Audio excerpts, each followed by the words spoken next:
por que colocar os nascimentos um mês antes do período chuvoso, se a vaca quando para a exigência é maior? Tem regiões que vai começar em dezembro, outras em novembro, depende de onde ela está alocada. Normalmente nesse Brasilzão, normalmente as estações de monta começam em novembro, dezembro, quando vai para o Nordeste, em algumas regiões, janeiro ou até fevereiro, né? Quando as chuvas elas demoram no final do ano, né? Qualquer touro com 60 pontos no mínimo consegue cobrir 30 vacas tranquilamente até em estação curta.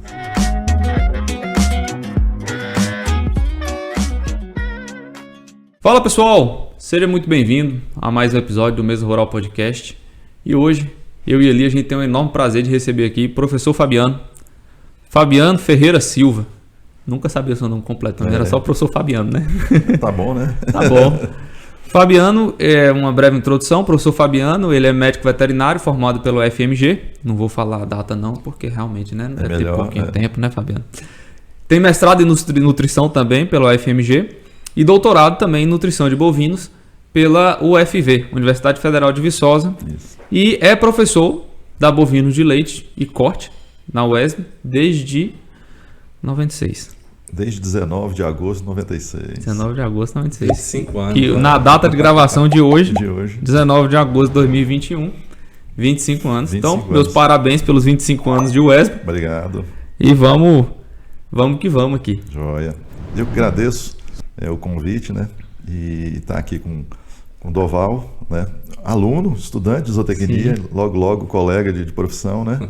E ele foi um orientado desde iniciação científica, mestrado e doutorado, e hoje consultor, né? E trabalhando na região. Eu fico feliz nessa alocação aí de profissionais na região. Obrigado pelo convite. Vamos aqui ver se a gente troca uma ideia e vou aprender muito aqui com vocês. Fala como o Fabiano fala, ele é filho dele, né? Filho. É seu filho. Entre muitos, né? Você já pediu a pensão, Eli? Né? Todo dia, eu acho que espero que abençoe a gente lá de longe. Tem que pedir benção, falar benção e pensão. Fala benção e pensão, benção e pensão. Não sou tão exigente assim, não. Então tá bom. Fabiano, hoje o bate-papo aqui, a gente conversou um pouquinho antes, pensando na estação de monta que se aproxima. Certo. A gente não pode fazer nada em cima da hora, apesar de não estar também com uma antecedência tão grande, mas eu acredito que é o momento da pessoa já começar, dos produtores rurais começarem a pensar na estação de monta que se aproxima. Pensando principalmente em bovino de corte, mas a gente tem que lembrar também que existem estratégias também para bovino de leite. Mas vamos começar pelo bovino de corte, que é o que se aproxima aí. E a ideia é a gente pensar, uma pessoa hoje, como é que ela consegue montar a estação de monta? Ok. Então vamos tentar aqui formar uma sequência para a gente trocar uma ideia, né? Que seja mais clara ao produtor, né? Para poder entender e implementar. Vamos falar de corte, né? E o princípio é o seguinte: estação de monta ela é excelente para quem tem uma vaca ou 1 milhão de vacas. Então acho que qualquer hora você pode implementar a estação de monta, né? Independente do mês que estejamos. Depois do que a gente conversar aqui sobre a questão de quando começar e a duração, é importante executá-la, né? Então, estação de monta, a gente vai escolher um período, né, X, para a gente colocar os touros ou implementar as estratégias, caso seja o uso da inseminação artificial. Primeira coisa, a duração máxima da estação de monta, para pegar o seu benefício, mesmo que seja de primeiro ano, a gente sugere, e não só eu como vários técnicos, que ela não ultrapasse 120 dias. Pode ocorrer discordância entre alguns técnicos querendo implementar com 5 meses ou 6 meses, mas eu acredito que mesmo no primeiro ano, 120 dias é um período bom para começar, e com o passar do tempo, ganhando know-how e domínio da fazenda, a gente pode ir reduzindo 15 dias a cada ano, até de repente chegar em 90 dias para vacas, né? Então, a estação de monta é um período então, que a gente coloca o acasalamento para suas fêmeas, e o princípio dele, quem criou e quem começou a estudar sobre isso, é o seguinte: as vacas, durante um ano ou durante seu ciclo de produção, ela possui períodos de exigências nutricionais diferentes. Quando ela pare, ela vai produzir leite e sua exigência sobe. E toda vaca tem uma curva de lactação, sobe a produção do primeiro e segundo mês, depois vai caindo gradativo. Então, os primeiros 3 meses a exigência é maior, depois ela vai caindo, e quando ela desmama o bezerro, que para de produzir leite, uma vaca adulta, normalmente, no período seco, que a gente chama, a exigência é baixa, né? Então, com forragens com menor concentração de energia e proteína, ela consegue se manter ou até ganhar um peso razoável. Já ela, parida, precisa de uma forragem com uma qualidade melhor. Então, a estação de monta foi criada para sincronizar essa exigência com as condições que nós temos de pastagem no Brasil Central. No Brasil Central não existe um período chuvoso e um período seco. Primavera e verão chove, então nós temos quantidade e qualidade, e período seco, sem chuva, dias curtos, mais frios, então a gente não tem crescimento de forragem e ela amadurece. Então a gente tem mais energia e proteína no período chuvoso, menos energia e proteína no período seco. Então a estação de monta foi feita para que as parições ocorram, de preferência, um mês antes do período chuvoso.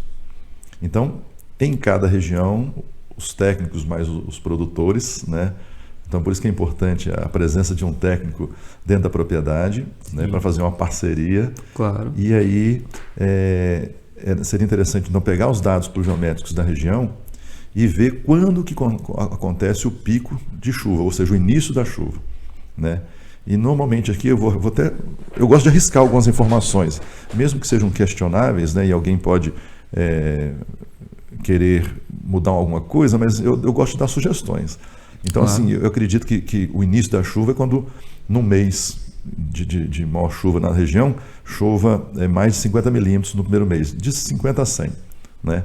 Então, vamos supor, se aqui em Tapetinga começa mesmo no histórico de alguma fazenda a chover em novembro, seria interessante, então, que os primeiros nascimentos ocorressem em outubro. Né? Então, para os primeiros nascimentos ocorrerem em outubro, a gente faz a conta do período de gestação de trás para frente. Então, a gente faz uma regressiva, setembro, agosto, etc. Para os primeiros nascimentos ocorrerem em outubro, o início da estação de monta tem que ser, de repente, 1º de janeiro. Isso eu estou dando um exemplo aqui, sim. Mas a gente pode depois remodelar isso para cada situação, só a grosso modo. Mas por que colocar os nascimentos um mês antes do período chuvoso, se a vaca, quando para, a exigência é maior? Se a fazenda, que é importante, até antes da implementação da estação de monta, uma das coisas que tem que ser feita, o produtor, seus funcionários e o técnico, é o ajuste de lotação. Então, qualquer medida que a gente falar aqui de medidas sanitárias, estratégias como a estação de monta ou nutricionais, principalmente, se não tiver um ajuste de lotação, ou seja, o número de vacas, o número de animais que comporte a produção de forragem de um ano, ainda mais para o sistema de gado de corte, onde o pastejo é feito o ano todo, se não tiver essa sincronia desse ajuste, né, da lotação estar correta, né, e essa matemática depois pode ser até algum tema para vocês colocarem, que claro, eu acho super importante, que acho que um dos grandes problemas que a gente vê na maioria das propriedades no Brasil é uma superlotação. Isso é verdade. Principalmente quando chove. Eu vou desviar um pouquinho, mas eu volto. Não, né? mas isso é um fator, isso é um assunto interessantíssimo de se tocar, porque a gente, enquanto produtor, a gente tem a ideia o seguinte: quanto mais, melhor. Tanto que quando ele começou a trabalhar aqui comigo, a maior briga era essa. Não, eles vão ter tanto, não sei o que, ele Doval, calma, não é assim não. Tem que pensar em ajuste de lotação, não sei o que. E nesse caso, o menos é mais. E o menos é mais. Isso que ele falou para mim. Se você tiver menos animais na sua propriedade, que você consiga dar mais atenção, parindo em condição melhor, os bezerros se desenvolvendo melhor, você apartando eles mais pesado, vale muito mais do que você ter mais e apartando leve. E sem contar na parte fisiológica da planta. Claro. Ela tem mais vigor, ela enraiza mais, ela compete com as invasoras, deixa invadir mais, e em muitas situações você consegue recuperar com o ajuste de lotação. Áreas que as gramíneas têm mais vigor conseguem competir melhor com as invasoras, e você vai fazer sua parte também, junto com o diagnóstico, de controle, com herbicidas, com outras práticas de manejo, formações e tudo mais. Né? E nessa questão de ajuste de lotação, é interessante lembrar a seguinte situação. A gente, enquanto orientação, considera uma unidade animal, que é 450 kg de peso vivo, né? Isso. No entanto, é comum a gente encontrar animais bem superior a esse peso e o pessoal considerar uma unidade animal por vaca. Só que se fizer essa conta do ponto de vista de peso, fechar o peso do rebanho, esses animais maiores, eles vai estar com alguma coisinha lá. Isso acaba não batendo com o que faz na maioria das vezes, que é considerar uma vaca uma unidade animal. Acaba sobrecarregando a taxa de lotação dentro da propriedade, danificando o sistema de pastagem, porque sobrecarrega a área, né? Isso. Não vai respeitar a fisiologia, a anatomia da planta também. Isso. E acaba entrando para um déficit nutricional, comprometendo a reprodução. Isso mesmo. Então, dentro da linha de raciocínio nosso, então por isso que é importante fazer esse ajuste de lotação, sempre em cada fazenda, conhecendo as gramíneas predominantes, né? E imaginando, como a gente trabalha com pastejo o ano todo, então eu tenho que trabalhar com uma sobra de forragem no período chuvoso para que seja a reserva do período seco. E esse treinamento do produtor é nesse sentido. Durante o período chuvoso, início das chuvas, quando a gente ajusta a lotação do ano todo, ele vai perceber o capim crescendo e sobrando. E isso, muitas vezes, ele acha que ele está perdendo. Sim. E sempre no começo de chuva, quando os pastos estão crescendo, fala, eu vou ter que comprar gado e colocar gado. E, na verdade, se você quer fazer uma estratégia, não. Ele tem que acostumar a ver o capim crescer e chegar na barriga do gado. Para quando chegar no final do período chuvoso, esta é a sobra do período seco, onde o crescimento é bem menor. Então, este é o segredo de acostumar, né, o produtor a deixar e precisa deixar o capim crescer para quem quer usar o pastejo o ano todo. Para quem quer fazer estratégias de colheita do período chuvoso, aí é diferente. Aí você coloca mesmo para colher, mas na seca ou você vai retirar esses animais ou você vai confinar, como é muito comum no gado de leite. Ou passar aperto. Né? Ou passar por cima. Mas o bom é a gente estruturar. Então, ajustado essa lotação, né, que é um ponto importante, então, na nossa conversa da estação de monta, então, a gente precisa colocar então as primeiras parições 30 dias antes do período chuvoso. Então, com a fazenda bem estruturada no ajuste, as vacas vão estar com bom score no parto. Então, com isso, mesmo com 30 dias, elas parindo com exigência maior num período seco, elas têm reserva suficiente para o score não abaixar tanto e não comprometer a reprodução.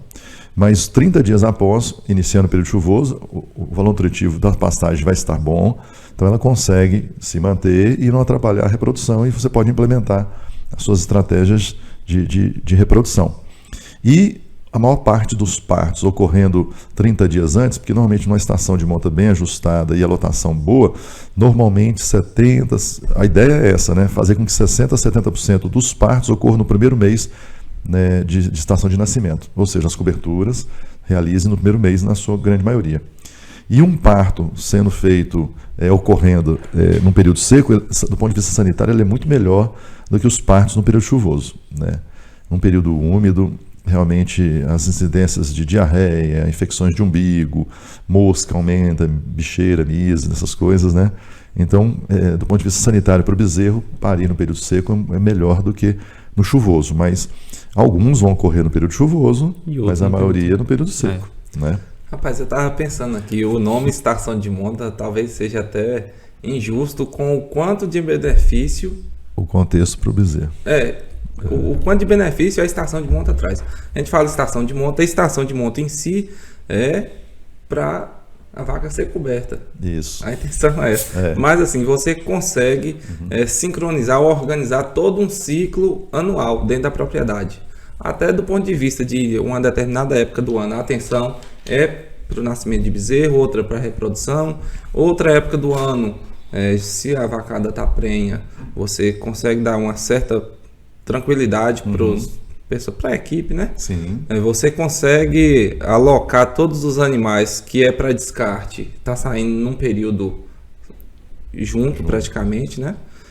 Eu acho que o nome estação de monta não abrange o quanto de benefício esse manejo traz. É isso mesmo. Você padroniza o lote dos animais para crescerem juntos, então do ponto de vista de melhoramento é muito bom, que você acaba selecionando realmente os indivíduos que são superiores, porque são contemporâneos. Sim. As bezerras mesmo, você vai fazer uma seleção, todo mundo nasceu na mesma época, vai ser desmamado próximo da mesma época, então você tem que comparar melhor. Imagina quando você tem uma fazenda com monta o ano todo, nascimento o ano todo, desmama o ano todo. Como é que você vai comparar ou selecionar uma vaca a partir do seu produto, que são os bezerros, pesando eles? Sendo que um bezerro, sua mãe passou lactação durante o período chuvoso, ela produz mais leite e a forragem é melhor. Aí você vai comparar com um bezerro que sua mãe passou a lactação durante o período seco, né? Com menos leite e a forragem de pior qualidade. Então, você vai ter um bezerro mais leve e às vezes ele pode ser geneticamente superior. Então, é uma dificuldade na seleção para os partos do ano todo. Já com a estação de monta tem esse benefício. Tem um benefício sanitário que as vacinas, a gente pode comentar depois, ocorrem em períodos mais ou menos fixos e de manejo. Então, aproveitando esse gancho que você falou aí, Eli, com relação à duração de estação de monta, por isso que o bom é que seja com menos de 4 meses a duração, porque aí não coincide os períodos. Você quer ver um exemplo? Quando a situação estiver ideal, de 3 meses de estação de monta, vamos supor aqui, vamos colocar uma hipótese que a estação de monta vai ser janeiro, fevereiro e março, para os partos ocorrerem em outubro, novembro e dezembro. Então vejam vocês, não vai ter nenhum nascimento durante a estação de monta, porque os nascimentos vão ser outubro, novembro, dezembro. A monta vai ser janeiro, fevereiro e março. E as desmamas, maio, junho e julho. Né? Você não coincide nenhuma ação, então o planejamento fica muito Você faz um ciclozinho bem fechadinho. Bem fechado. E assim, é um ciclo que a gente pode até antecipar pensando na bezerra que vai ser desmamada. Se ela nasce em outubro, novembro, dezembro, isso, e tem uma ótima disponibilidade de forragem, ela vai estar desmamando lá maio, junho, julho, com suas aproximadamente, vamos colocar 6,5, 7. Tá bom de conta, né? Eu fui mais pelo que a gente tem acompanhado na região. E aí, se tiver essa disponibilidade de alimento, a gente acelerar o processo para ela de junho até dezembro ganhar mais 3 arrobas, com 10 arrobas já, do ponto de vista fisiológico e de peso também, já... Planejar a nutrição para que quando ela desmamar, que vai ser no período seco, ter uma reserva de um pasto reservado ou diferido, entrar com a suplementação para que na sua primeira estação de monta ela esteja apta, desde que geneticamente ela permita essa precocidade. Exato. Mas isso é um processo de seleção de precocidade que o Nelore já está tendo, isso é muito bom. É um dos fatores, inclusive, a gente vem trabalhando já, acho que é o 3º ano nosso de estação de monta. Sim. E a gente vem descartando muito por questão de precocidade Sim. Porque assim, o animal que não é precoce, ele fica um ano na sua fazenda sem te dar nada. Então, na hora que você vai lá para a cadeia final, por exemplo, você perdeu um ano com ele. Isso. Entendeu? Porque normalmente a bezerra está nascendo em outubro. E a próxima estação dela vai ser, de repente, em dezembro ou janeiro do outro ano. Né? Então, ela vai com 1 ano e 2 meses. 13, 14, 15 meses. Né? Se você não alimentar ela num planejamento bom, ela só vai entrar no outro ano. Então, ela vai entrar com 23, 24, 25 meses. Né? Então, você pode antecipar um ano e deve, né, trabalhar nesse sentido aí. Lógico que assim, o melhor material genético que a gente tem dentro da propriedade é o que está nascendo. Isso. Não é o que já está lá produzindo, né? Então tem esse fator também que tem que ser. Ainda mais quem trabalha com inseminação, né, Fabiano? Com certeza. Porque o cara trabalhando com inseminação, aquele produto de inseminação que nasceu ali, é o melhor material genético dele. Ele tem que dar atenção àquilo. Você já faz seleção das suas matrizes. Sim. Você tira as matrizes, de repente, de exterior ruim, casco, né?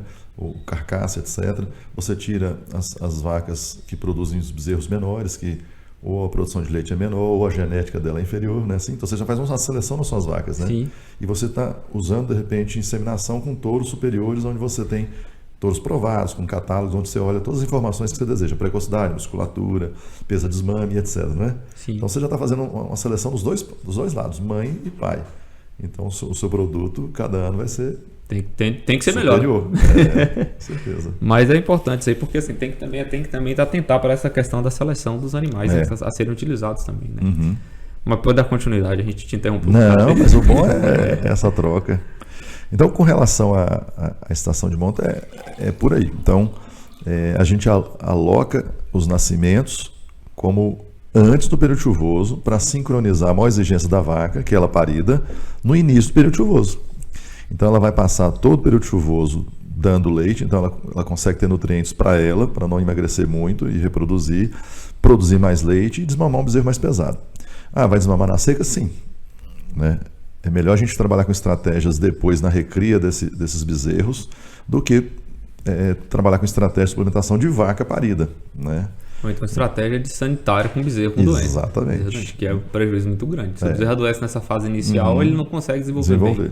Então, por isso que a estação de monta a gente faz essa sincronia. Então, vimos quando que deve nascer, a gente acaba achando quando começar, e a duração para a gente começar no máximo 4 meses. Por quê? Já com 4 meses a gente vai ter uma coincidência, né? Nesse exemplo que a gente deu aqui de estação de monta de 4 meses e começando em janeiro, só para...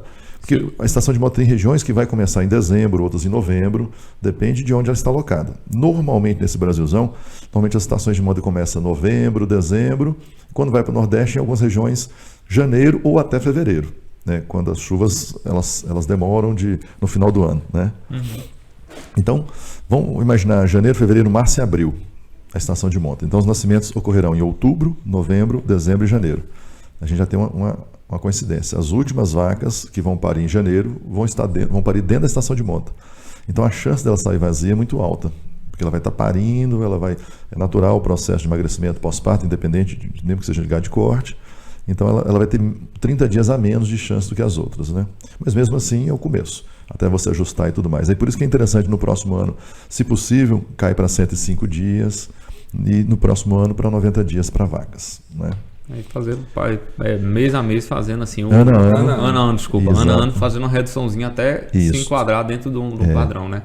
Isso diminui também os riscos que a gente tem com relação a, por exemplo, a famosa barriga roubada também, né? Porque vai estar todo mundo junto ali mais ou menos, sincronizado e tal, você dá aquela atenção maior, né? Isso. Que é um maior prejuízo. Eu lembro que quando a gente começou a mexer aqui, eu tinha muito esse problema.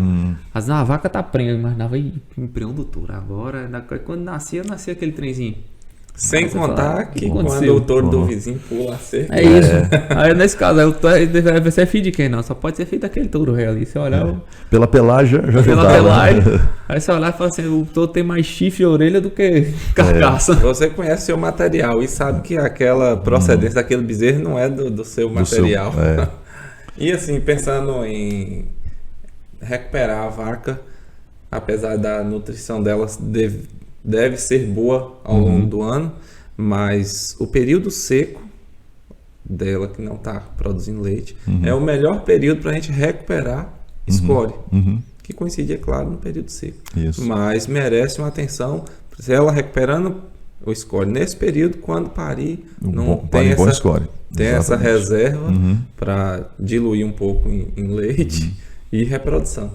Mas a estação de monta ela é boa nesse sentido, e com a carga ajustada, ou seja, você com um técnico para ajustar essa lotação, normalmente quando a vaca desmama, normalmente maio, junho, julho, bem ajustado, ela já vai estar, de repente aquelas vacas que saíram vazias da estação de monta, que vão, dependendo da sua seleção, você vai descartar, boa parte já vai estar gorda, e a que não estiver vai estar próxima de estar gorda, e as que estiverem prenha, aí entra com a estratégia de repente de suplementação, nesse período para que ela venha parir com um bom score, que ele falou aí, dos cuidados de observação. Por isso que você tem que visitar os lotes, você tem que olhar os animais a todo momento para ver as condições que estão.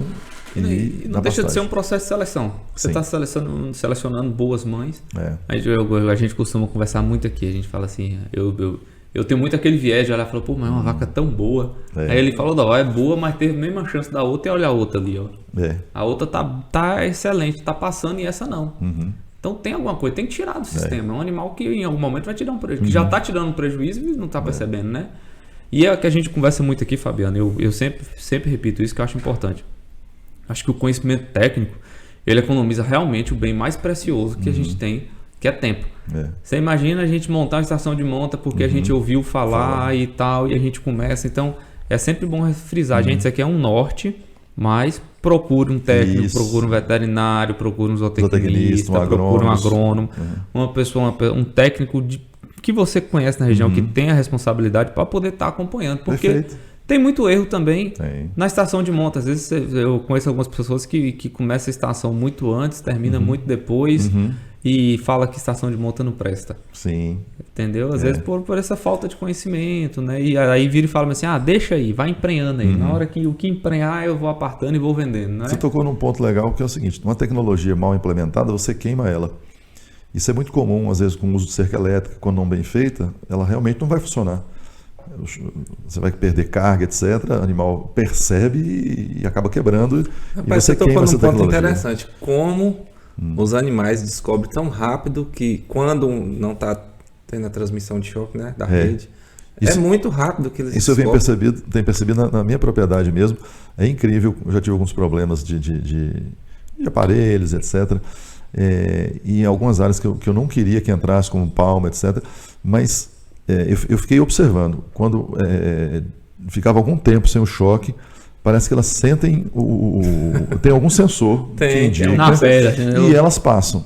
Aí eu fiz um trabalho de isolamento geral, troquei isoladores, ampliei o aterramento, aquela coisa toda. Aí coloquei e fiquei observando. Ela não encostou no fio. Ela chegou perto, principalmente as que mais são curiosas, né? E parece que ela percebeu, não tomou choque e não entrou. Tem assim, um ponto a ser estudado aí. Né? Assim, olha, Fernando, próxima turma sua, você fala, gente, vamos estudar isso aqui. Bota os alunos lá virada à noite, olhando. Não, e eles também tentando. Fica chegando perto, até encostar para tomar choque, para ver se você consegue perceber. Mas eu tenho percebido isso mesmo. Os animais, se faltar choque, os animais descobrem e não demora muito tempo, não. É rapidinho, né? Não, eu não sei. Tem hora que eu fico pensando, rapaz, esses bichinhos estão ouvindo a gente. A gente passando na mão e falando, tá sem choque aqui. Falando, rapaz, tá sem choque, vamos passar. Bora, galera. Deve ter isso mesmo. Não tem condição, os bichos. E os bichos é esperto demais, né? Ô, Fabiano, um outro assunto interessante aqui que eu acho que é bom a gente até entrar, que é a questão da escolha do material genético. Certo. Porque a estação de monta, ela tem o efeito de você realmente ser parte administrativa, né, de gestão da propriedade, você ter ciclos, né, de cada coisa, ciclo onde você vai estar inseminando os animais, ciclo onde você vai estar apartando bezerro, ciclo onde você vai estar emprenhando as vacas. Tem esse efeito genético, tem esse efeito de visão também, de gestão. Mas tem também o efeito de você conseguir trazer melhoramento para o gado. Através do que a gente já citou aqui um pouco, que é a seleção, né? É natural, você vai olhando, vai falando, essa aqui é imperiou, essa não, aquela não sei o que e tal. E existe também um fator que você pode fazer uma coisa que eu acho que é o maior ganho que a gente vai ter depois de uma estação bem montada, que é o acasalamento. A escolha dos touros certos para as vacas certas, não é isso? Fala um pouquinho pra gente aí, que eu acho que você tem muito mais conhecimento do que eu falo desse assunto. Nem tanto, tem muita gente boa aí na região. Então, pra gente complementar aqui, depois a gente pode retomar o assunto assim, a duração da estação de monta de vacas, a gente falou então, o ideal é ir reduzindo até 3 meses. Mas em qualquer momento, quando começar, se for 4 meses de duração, a sugestão também é que as novilhas, a gente tem uma estação de monta com 30 dias a menos. Mas depois a gente volta nesse assunto aí. E alguns técnicos sugerem, às vezes, até começar ela, das novilhas, 30 dias antes da estação das vacas. Aí depois, no próximo ano, voltar no período normal. Para que você tenha mais chance antes da estação de monta dela como primípara, depois, para recuperar e etc. Mas a gente toca nesse assunto depois. Voltando aí no que você falou, você perguntou do material genético, então já é bom o seguinte. Até estava conversando com ele, né, que quando você for definir quando vai ser o início da estação de monta, é interessante você fazer uma inspeção na tourama. Sempre interessante você olhar os touros, caso você trabalhe com touros, né? Mas pelo menos 60 dias antes é importante, sei lá, olhar o escroto, olhar o testículo, o prepúcio, ver se não tem nenhum problema de casco e solicitar um exame andrológico. Isso é de suma importância. Se você perceber que o score corporal está um pouco abaixo, é bom você dar um upgrade de mudança de pastagem e uma suplementação, né? É bom tomar cuidado com reprodutores bovinos, né? Não usar nenhum produto do algodão, né? Nem caroço, nem torta, nem farelo. Nos machos. Nos machos. Para as fêmeas, tranquilo, dentro do seu limite máximo de caroço de algodão em função do óleo.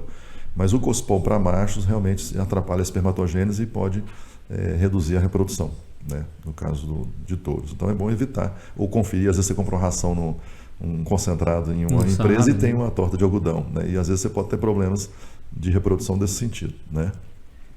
Então faça essa inspeção antes, né, e sempre a gente recomenda usar touros, né, de rebanhos que fazem seleção genética, né. Então produtores de tourinhos PO que realmente, hoje em dia, nem necessariamente precisa trabalhar com touros registrados, mas pelo menos animais ceifados, que trabalham de algum programa de melhoramento, onde eles são comparados, onde você possa adquirir touros realmente melhoradores. E aí, o que você falou de acasalamento, realmente você pode fazer lotes, né, mais homogêneos. Uma das coisas que às vezes você pode fazer para ajudar é a questão de estatura. Você pode separar o grupo de vacas maiores e usar um touro de tamanho, ou que chama de frame mais moderado. Às vezes você tem vacas pequenas que têm qualidades que lhe agradam, você pode de repente pôr um touro com um tamanho um pouco maior para poder melhorar, tomando cuidado com tamanho de bezerro para parto, né? Sim. E você tem outras características de precocidade, que você pode melhorar a musculatura, né? Então, com o uso do touro, você faz esse acasalamento junto com o seu técnico, né? Tem vários técnicos aí de empresas de melhoramento ou de inseminação que dão esse benefício, esse auxílio, né? Muitas vezes é uma parceria e tanto. Eu faço uso disso, né? No caso eu tiro leite, mas já trabalhei com fazendas de corte que tem essa parceria, né? Que eles vão e nos auxiliam, a gente aprende muito com isso, né? Então, dentro do processo de seleção e melhoramento, se a gente fosse colocar aqui mais ou menos uma situação ideal, como para a gente atingir o quanto antes, seria bom assim, ó, se a gente conseguisse, obviamente, 100% de pré-ex, né? Mas isso é complicado. Mas se a gente colocar como uma meta boa a ser atingida de 90, do ponto de vista teórico, seria fantástico. Por quê? A gente poderia fazer seleção em dois lados. De 100 vacas, as 10 vazias a gente deveria descartar porque tiveram as mesmas condições, né? O mesmo material de inseminação ou de touro, né? Todo mundo com exame hidrológico, comendo a mesma pastagem, lambendo o mesmo sal mineral ou qualquer outra suplementação. E se ela saiu vazia, ela realmente não se adequa no sistema de pastejo sem suplementação concentrada, né? Então essa vaca ou teve problemas de ovário, de útero, ou de repente escória corporal. De repente uma vaca que produz muito leite. Mas mesmo essa vaca que produz muito leite não se adequa no sistema que produz muito leite. Que produz muito leite. Sim. Mas ela vai emagrecer. E como a gente não suplementa a vaca de corte, pelo menos por enquanto, né, isso pode mudar. Pode. Né? Então, por enquanto, em função de preço de arroba, insumos, a gente trabalha nesse modelo. Então, de repente, essa vaca muito leiteira não se adequa. Porque ela sempre vai sair vazia. Se todo mundo produzir muito leite, no caso da então a gente quer muito leite dentro do limite. A gente, de repente, quer vacas Nelore que produzam 800 litros de leite na lactação. Esse é um valor. Eu não quero com 1.200, porque se todo mundo produzir 1.200 litros na lactação, elas vão sair vazias, somente a pastejo. Sim, a não ser que a gente melhore a qualidade de pasto e suplemente. Aí é outro momento. Né? Então, veja como ideal. 100 vacas, 10 saíram vazias, eu descarto. Se eu quero ter progresso genético, uma boa taxa de descarte, e Doval vê muito nos seus estudos aí, né? Que seria 20% para você ter progresso. Sim. Então, de 100 vacas, nós vamos descartar 20 todo ano. 10 eu já tirei por reprodução. Saíram vazias. E as outras 10? Vamos tirar por produção. Como é que a gente pode fazer isso? Descartando as 10 vacas que desmamaram os bezerros mais leves. As 5 vacas mães das bezerras mais leves e as 5 vacas mães de bezerros mais leves. Até por sexo a gente tem que separar. Né? Porque isso é diferente, né? Se você comparar... Se você ranqueia o peso, a desmama de todo mundo, pode ser que entre 10 fêmeas. Né? E a gente está sendo injusto, porque normalmente o macho tem um peso de 5 a 10% superior à fêmea na desmama. Tem que comparar igual com igual, diferente com diferente. Exatamente, né? tem que ter essa condição. E não somente, então, é interessante a gente fazer o descarte das fêmeas pelo peso da desmama, ajustado aos 205 dias, que vários programas de rebanho, né, esses gerenciamentos, né, dão a correção, porque nem sempre você desmama exatamente aos 7 meses. Algum lote vai ser 15 dias antes, outros 15 depois. Então, qualquer programinha, ou você no Excel, você consegue ajustar para a mesma idade para ser justo. Né? Mas somente por peso também do bezerro, a gente ainda pode ter algumas falhas. Então, é interessante, na desmama, pesar e fazer uma avaliação visual para precocidade, musculatura e tamanho, que é os chamados epimuras, tem vários programas aí, estatura, precocidade, tem os códigos que eu nem lembro. Tem no Python da Lagoa, não estou fazendo propaganda de nenhum, todos são bons, né? Sim. Você tem um CPMUT, que é conformação, precocidade, musculatura, umbigo, etc., temperamento, né? Então todos eles são benéficos nesse sentido. Então, para mim, acho que o mais importante seria o tamanho, que seria a conformação, que é olhando o animal de lado, Ele tem que ser mais comprido e de costela. A precocidade é a musculatura. Então, esses 3 ajudam. Você dá tipo uns scorezinhos, uns pesos. E aí você seleciona não só pelo peso, mas também com a conformação. Porque você pode ter 2 bezerros com 200 quilos, só que um ser tardio e com pouca musculatura, e o outro ser mais musculoso e precoce. Então, essas 2 coisas refinam. E aí você tira as vacas que produziram os piores bezerros nesses scores. Então, vai a sugestão aí. Aí tem a questão também, assim, que pode estar colocando, às vezes o pessoal coloca a idade. Só que a idade, em algum momento, ela não vai conseguir emprenhar também, né? Aí caiu nas vazias. Mas, pelo menos assim, estou com aula remota agora, presencial também, eu sentia essa informação, às vezes vários alunos já no 7º semestre, querendo colocar, porque já ouviram ou leram, de repente descartar a vaca por idade, né? Tanto em leite quanto em corte. Eu tenho a premissa de que é o seguinte: você colocou os critérios de seleção no gado de leite, no gado de corte. Se eu tenho uma vaca ainda de gado de leite, por exemplo, com 12 anos e ela está me dando um bezerro por ano, está produzindo leite na quantidade que eu desejo, um sarrafo, vamos dizer assim, de produção mínima, não tem problema de mastite e está emprenhando bem, eu ainda seguro ela. Obviamente, de repente, se ela já tiver 15, 16 anos, se eu segurar ela mais tempo, ela pode vir a morrer na fazenda. Se eu tiver um apego muito grande, eu deixo. Senão, eu posso vender ela para ter algum valor residual. Aí depende de cada um aí, né? E da estratégia também da propriedade, né? No gado de corte é a mesma coisa. Se a vaca está dando um bezerro por ano e está dentro daquele score de peso e de conformação, e mesmo que ela tenha 12 anos, eu ainda fico. Eu não uso como critério. Aí vai da mesma coisa. Se ela for senescendo ou envelhecendo, ela vai falhar em algum desses critérios. Se não, aí eu penso da mesma forma. Ou eu descarto logo ela para aproveitar um valor residual, ou se eu tenho um apego sentimental, eu seguro ela, não vou deixar ela morrer na minha fazenda, porque é um excelente exemplar e vai de cada um. Ô Fabiano, vou te fazer uma pergunta aqui que é uma situação difícil que acho que vários produtores passam. Recentemente mesmo a gente estava fazendo um descarte de vacas que não emprenharam.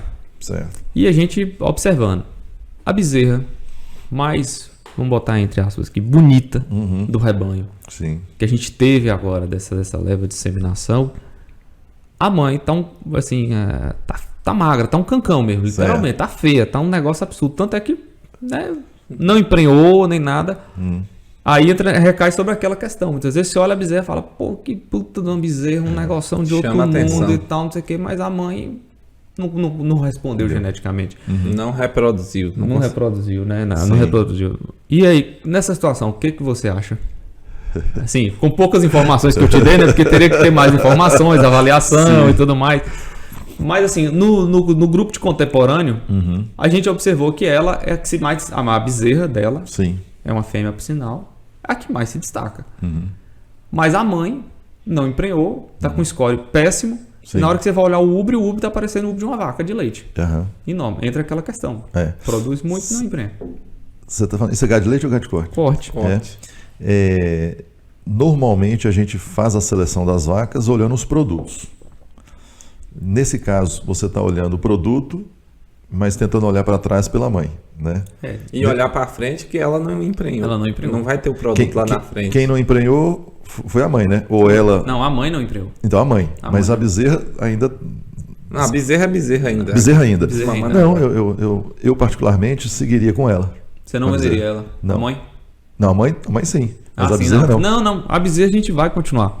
A questão é que eu falo assim, porque muitas vezes a gente tem um apego. Sim. E eu mesmo, eu já errei muito por causa disso. Eu falava, pô, uma baita de uma vaca, cria um bezerro bom retado, não emprenhou, vamos dar mais um ano para ela? Aí segurava a vaca mais um ano, quando chegava no outro ano, não emprenhava de novo, de um virava dois. E aí você fica sempre naquela bola de neve. Então, às vezes... Não, se você... Eu, normalmente, quando eu coloco um sarrafo de critério... Agora eu entendi a pergunta. Mesmo que ela tenha dado um produto excepcional, mas ela não entrou nos critérios, eu não seguraria. Essa é a minha opinião. Não, mas é porque... Vários segurariam, eu sei, mas... Não, eu acho que, na verdade, assim, antes eu seguraria. Hoje não. Hoje eu já entendo, porque eu já vejo o resultado na prática, e eu já entendo que não compensa segurar esse animal. Não. Inclusive, a filha também tem que ser avaliada. Isso. Quando ela for primípara, inclusive a gente cria um alerta no sistema, quando ela for primípara, observar. Não empregou, também está com dificuldade, tchau, vai embora também. Às vezes tem um baita de um produto, é um animal, né, com uma carga genética boa, mas não respondeu. Eu vou te perguntar uma outra coisa ainda sobre essa questão de estação de monta, assim, na questão dos machos. É o seguinte, a gente tem vários estudos falando sobre a questão da taxa de lotação de touro por vaca. Razão touro-vaca. Razão touro-vaca. Aí você tem gente que fala, é 50, é 25. Esses dias eu ouvi até um que falou pra mim que era um touro a cada 10 vacas. Aí eu falei, gente do céu, daqui a pouco eu vou falar 1 para 1. Já pensou? Aí nós estamos lascados. Com estação de monta, como é que isso funciona, Fabiano? Joia. Eu não sou um especialista em reprodução, mas eu gosto de estudar sobre o tema, né? Porque hoje eu sou um produtor, né? Já fui consultor, né? Hoje sou num volume menor, vamos dizer assim, né? Quando eu formei, e acho que ainda se propaga essa informação, de um touro para 25, 30 vacas. A gente entrando um pouquinho mais a fundo nos estudos, a gente tem visto o seguinte, que quando você realiza o exame hidrológico e faz muitos técnicos, né, da reprodução usam um negócio chamado CAP, que é a capacidade avaliativa e produtiva, né? Que aí mede circunferência escrotal em função da idade, tem vigor, tubulionamento, motilidade e defeitos. Faz a patologia do sêmen depois no laboratório e vê os defeitos maiores e menores. Aí de cabeça, crossoma, da cauda do espermatozoide, né, etc. Alguns defeitos acabam influenciando negativamente, né? Tem um mínimo de defeitos, né? Aí, esse CAP, o touro é aprovado quando tem 60 pontos para cima. E os estudos mostraram que qualquer touro com 60 pontos no mínimo consegue cobrir 30 vacas tranquilamente até em estação curta. Então esse 25-30 é um uso que você pode ser melhorado, você pode maximizar isso. Então touros com uma avaliação hidrológica muito boas, de 80, 90 ou 100, e se ainda tiver a opção e técnicos que façam avaliação de libido, que é um teste que você coloca vacas em cio ou androgenizadas, né, para poder simular o cio, e você vai colocando os touros durante 15 minutos, né, e vai avaliando, tem uma tabelinha, se ele cheira, se faz aquele movimento que chama de flame, do nariz, assim, do focinho, quantas vezes ele tenta montar, quantas vezes ele monta com exposição de pênis, quantas vezes ele monta e faz a cobertura. Então os touros de libido maior são aqueles que rapidamente fazem várias vezes, montam às vezes mais de uma vez em 15 minutos, né, e cruzam, né. Então, tem trabalhos aí mostrando que em estação de monta curta de 60 dias, touros com bom andrológico e boa avaliação de libido cobrem tranquilamente 80 a 100 vacas. Essa sugestão, eu não faria ela de forma generalizada. Então, só faria caso quem executasse o andrológico utilizasse touros de boa avaliação e fizesse o teste de libido. Mas em condições naturais é tranquilamente possível, com touros com exame hidrológico e sem teste de libido, trabalhar 1 para 40 ou 1 para 50. Então, assim, a minha sugestão, juntando as duas coisas, pesquisa e prática, tranquilamente trabalho 1 para 40, 1 para 50. Selecionando como? Os de andrológico melhor, de CAP maior, põe até 1 para 50. Isso dependendo muito de lote, né? Porque às vezes, você, no seu manejo prático das pastagens, você vai ter às vezes um lote de 60. Às vezes eu não arrisco pôr um touro só, então aí nesse caso eu vou ter que pôr 2, então vai ficar 1 para 30, mesmo podendo cobrir melhor, mas aí é uma margem. Mas às vezes eu tenho um lote de 50, eu ponho o melhor de andrológico e coloco 1 para 50. Tá joia? E sempre acompanhando para ver se não tem problema. Às vezes, se você não ficar muito tempo lá, o touro machucou e você não viu a tempo, né? Então... E do outra ponta, agora uma pergunta. Se a gente colocar muito touro, por exemplo, num lote de 60, aí o cara fala, não, eu tenho aqui 4 touros na fazenda, né, que é meu estoque de touro, eu vou pegar esse lote de 60 e vou botar os 4. Não tem prejuízo? Você tem um prejuízo do número maior.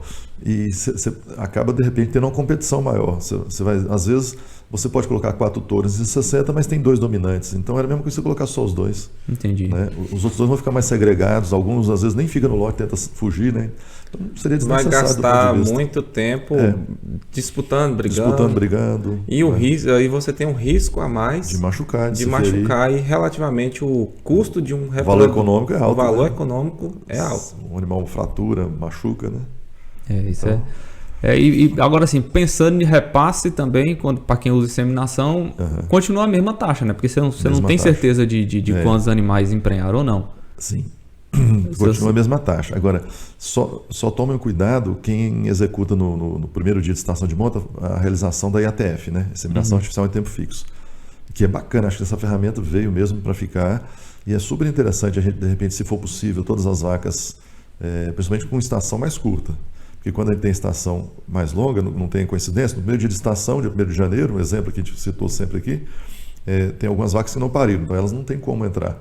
Aí tem vacas ainda com menos de 30 e poucos dias de parida. Também não entra nessa IATF para o dia 1º, né? Por isso que estações curtas ajudam, que você pode quase que a maioria fazer a IATF programada para o dia 1º de janeiro, um exemplo, dia 1º. Então, bom que você concentra um monte de nascimento. Então tem muita gente que faz a IATF para o dia 1º ou algum dia depois, né? E depois, com 15 dias ou 12 dias, solta os touros para repasse. Neste caso, eu separaria em lotes menores e colocaria mais touros, porque se você tem 100 vacas em IATF, vamos supor que você consegue um bom valor, vou chutar um valor médio, 50% de preenche.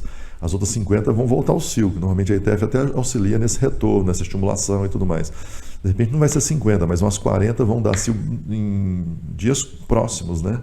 Então imagina você colocando 2 touros apenas para 30 e poucas vacas no cio no mesmo momento. Eles não dão conta. Então, de repente, era melhor, nesse caso aí, às vezes até separar 10 vacas e pôr um touro para 10 vacas, só nessa situação aí. Entendi. Não, quer dizer, numa situação também de uma competição extrema pelo cio, né? Porque vai surgir em momentos curtos, ao redor de 5 dias, né? Concentrar muito cio em pouco tempo. Pouco tempo, 15 até 22 dias após a IATF, onde pode retornar, né? As que não emprenharam. Entendi, rapaz. É interessante porque a gente tem muita dificuldade com isso. E eu vejo alguns amigos até conversando que eu sempre tive essa dúvida, porque assim, eu achava que na época da estação, quando você tinha muita vaca na mesma situação. E aí quando a gente começou a fazer aqui, a gente via o seguinte, vai aqui 15 dias retorna, aí retornava uma porrada. Uhum. Aí você tem aquele tantão de vaca e o touro às vezes perde um tempão de uma só. Aí quando você tem mais touro, realmente você aumenta a chance daquele lote acabar emprenhando o touro novamente, né? A não ser que a intenção seja só inseminação, o cara nem faz isso, né? Não, o cara vê quem ele observa cio. Observa cio e insemina, né? Mas também observar cio de 50 vacas para inseminar, achar 50 vacas para poder observar cio e inseminar não é fácil, né? Isso é legal. E tem uma questão também em relação a, por exemplo, vaca, novilha, mais experiente, menos experiente, ou touro, querer ir atrás das novinhas, não sei. Tem essa interferência? Tem. Normalmente a observação prática de produtor, seu técnico e seus funcionários é importante. Tem coisas que vocês vão ver na particularidade de cada um. Mas é interessante para as novilhas você usar touros um pouco mais experientes. Não necessariamente os touros mais velhos, às vezes muito pesados. Mas não precisa ficar preocupar muito não, que mesmo o touro de 900 quilos, 800 quilos, eles não são cruéis com as novilhas, eles sabem montar, então eles apoiam. O terreno é que tem que ser firme, você vai evitar um lugar que tenha lama ou um piso escorregadio, que realmente pode machucar os dois. Mas normalmente num pasto bom e etc., um touro mesmo pesado cobra uma novilha de 11 arrobas sem machucá-la, né? Tem experiência. Mas obviamente você não vai colocar esses touros mais pesados, a gente vai colocar uns touros de repente já com 4, 5 anos, que são mais experientes com as novilhas, né? E com relação a touros jovens, né, de 2 anos, principalmente 2 anos e meio, nesse caso, Doval, aí seria interessante usar uma razão touro menor.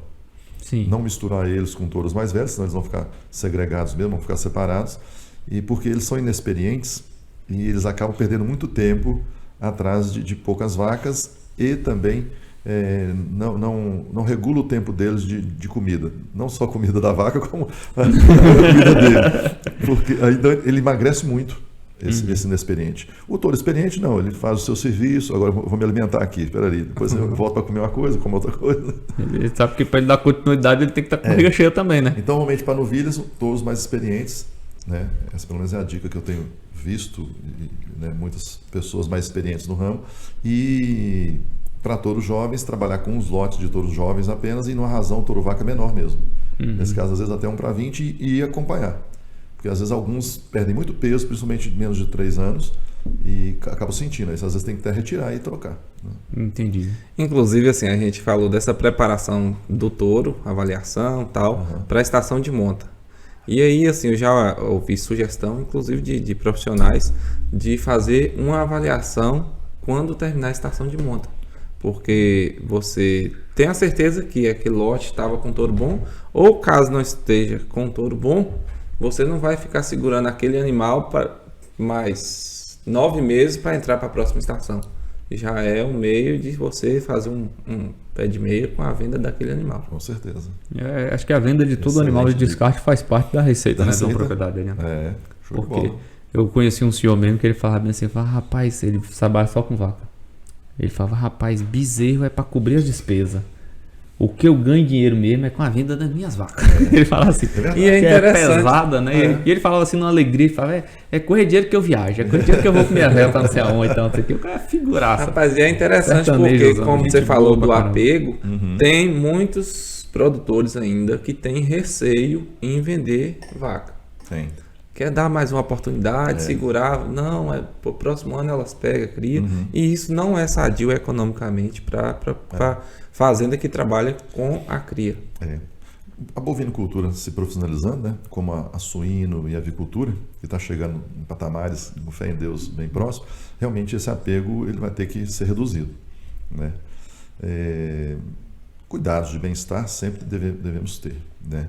Mas a bovino, esses animais de produção, realmente a gente tem que ter os critérios a seguir, né? Animal de estimação é diferente, né? A gente tem realmente um apego e, independente se não reproduz, etc., tem estima, né? Mas se você quer ganhar dinheiro com a atividade, realmente, né, o apego tem que falar mais baixo. Exatamente. Ainda mais animal muito bonito, não quer descartar. Existe uma tendência de muitos produtores gostarem de animais grandes, né? Não que seja ruim, mas às vezes ele não se adequa a um sistema de nutrição moderada, né? Se a gente tivesse nutrição excepcional e barata, animais grandes são interessantes, né? Mas para pastejo, às vezes não dá o acabamento num período curto que a gente quer, onde a gente quer um animal novo, porque as qualidades de carne são melhores do animal novo, né? Então esses quesitos aí a gente tem que começar a desmistificar, principalmente também aquela velha coisa assim de número de animais por alqueire aqui, né? Ou por hectare. Não, tem que ter no mínimo um. Não, eu até esqueci de falar aqui, na questão de ajuste de lotação, além de você conhecer quantas UAs você põe por hectare em cada região, porque tem região que vai ser 0,1 UA por hectare, região que chove pouco. E aí você vai subindo 0,3, 0,5, 0,7, 0,9, 1, 1,2, 1,3, até 1,5 em regiões que realmente o solo é bom e chove mais, né? Mas fora isso, né, ele acho que já executa muito, o Dorval também tá aí no aprendizado teórico e prático, né? Isso é ótimo, né? Que você tem que fazer uma avaliação da área real de pasto, que a gente chama de ARP. Isso é até bom a gente sugerir isso bastante para o pessoal. Então, você tem que visitar todos os piquetes da fazenda para achar a área real de pasto. Porque um pasto 100% formado, todo mundo conhece. Ele não tem invasoras, a não ser as árvores de sombreamento que são importantes, né? Sim. E você pode ter de 0 a 100 de pasto. Então, não quer dizer que eu tenho 500 hectares que eu vou pôr, caso a lotação seja uma UA por hectare, 500 UAs. Porque vai que tem só metade de pasto. Então, tem que ser metade, né? Eu já visitei muitos produtores onde eu tenho 400 hectares e eu sugeri, por enquanto, 180 cabeças, né? De diferentes categorias. Você faz um inventário do que tem, de cabeças, peso médio, se você tiver dúvida você pesa, né? E você vai ver depois quantos UAs tem na fazenda e depois vai ver quanto que ela tem capacidade no momento, né? Então a sugestão era 180 cabeças. Você falou, meu pai sempre criou 450, 500. Sim, mas no momento não permite, né? Então você tem que pôr ajustadozinho e depois você vai corrigindo seu manejo, sua pastagem, e você vai aumentando até você chegar a voltar novamente aos 400, cara, né, que permita, né? E se falando de gado de corte do ponto de vista nutricional, e a gente sabe que passa por um período de escassez de chuva e até qualidade de forragem, para o gado de corte, a gente já até comentou aqui em outras oportunidades, mas como pode ser trabalhada a forragem para aquele período determinado mais seco? Mas no sentido, assim, por exemplo, de ferimento, você poderia falar? Posso. Vamos lá. Primeiro, é fazer esse ajuste. Eu vou ver em que região estou alocada, né? E vou ver quanto de produção de massa eu tenho. Aí eu vou ver quanto dessa massa que é produzida no ano a gente aproveita. Porque nem tudo que produz é aproveitável. Eu preciso deixar um pouco de material para rebrota e etc, né? Aí depois eu divido isso por um ano. Eu estou resumindo aqui como é que faz a conta. É matemática mesmo. Sim. Quanto que produz, você tem uma taxa de aproveitamento, aí a pesquisa mostra quanto é que aproveita. Eu divido por um ano e vejo quanto que eu vou ter de matéria seca de capim por dia. Só que ele não produz todo dia de forma regular. Ele produz bem mais, 70% na chuva e 30% na seca. Mas como eu quero produzir 100% a pasto o ano todo, eu tenho que ajustar então. Aí eu vou ver quanto que um Mauá come. A gente vai ver então quanto que ela come do capim de melhor qualidade e quanto que ele come um capim de pior qualidade. O de melhor ele come mais, o de pior ele come menos. Aí eu faço uma média. Aí depois eu vou dividir. Quanto que eu tenho de matéria seca todo dia por quanto que um Mauá come. E aí eu vou achar a lotação de cada região, de cada fazenda, em função da produção. Feito isso, para o rebanho como um todo, eu vou ver quantas uás eu ponho na fazenda, sabendo a área real de pasto. Igual o Doval já está com know-how. Então, feito isso, já é um passo fantástico ali. Porque mesmo eu pastejando com lotação contínua ou rotacionada, né, quando chove, o capim vai subir mais do que vai subir pela perna. Tem que coçar a barriga do gado. Né? Mas fora isso, para algumas categorias, como bezerro desmamado, um lote de novilhas que eu quero pôr na estação de monta antes, machos que eu vou terminar e etc., existe a possibilidade do diferimento ou reserva do pasto. Né? Então aí, com o técnico também, né, você vai fazer uma avaliação. Se você tem 100 novilhas, né, o diferimento ele funciona da seguinte forma.